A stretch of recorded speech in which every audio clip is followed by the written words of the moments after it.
رب اگر دے تو کوئی چھین نہیں سکتا، اگر وہ چھین لے تو کوئی دے نہیں سکتا۔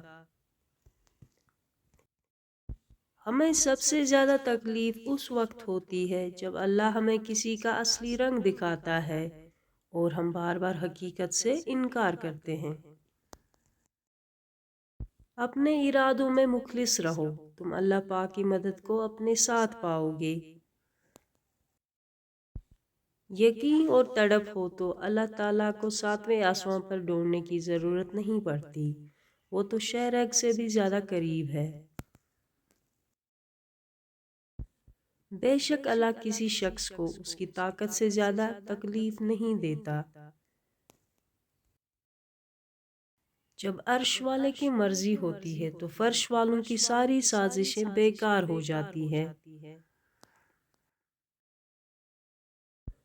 زندگی کسی کی بھی آسان نہیں ہوتی، زندگی کو آسان بنایا جاتا ہے پیار سے، خلوص سے، اپنائیت سے اور سب سے بڑھ کر برداشت سے۔ جب ہم اپنے فیصلے اللہ پر چھوڑ دیتے ہیں تو فیصلوں پر سکون ملنا شروع ہو جاتا ہے۔ مشکل وقت میں دعا کیا کریں، کیونکہ جہاں انسان کا حوصلہ ختم ہوتا ہے وہاں سے رحمت خداوندی شروع ہو جاتی ہے۔ دنیا میں سب سے زیادہ مطمئن لوگ وہ ہوتے ہیں جو اپنے معاملات اللہ تعالیٰ کے سپرد کر دیتے ہیں۔ میں نے میری قسمت کو اللہ پر چھوڑ دیا ہے، اس لیے نہیں کہ اللہ بہتر کرے گا، بلکہ اس لیے کہ اللہ سے بہتر کوئی کر ہی نہیں سکتا۔ وہ آزماتا اسی چیز سے ہے جو تمہیں سب سے زیادہ پیاری ہوتی ہے، تاکہ اس چیز کے ملنے کی تڑپ تمہیں اللہ سے ملوا دے۔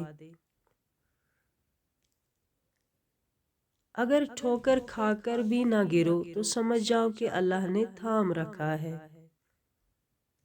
امید کا دامن کبھی مت چھوڑیں، رب کی رحمت کسی بھی لمحے بے پناہ برس سکتی ہے۔ جو ذات رات کو درختوں پر بیٹھے پرندوں کو نیند میں گرنے نہیں دیتی، وہ ذات اپنے بندے کو کیسے بے یار و مددگار چھوڑ سکتی ہے؟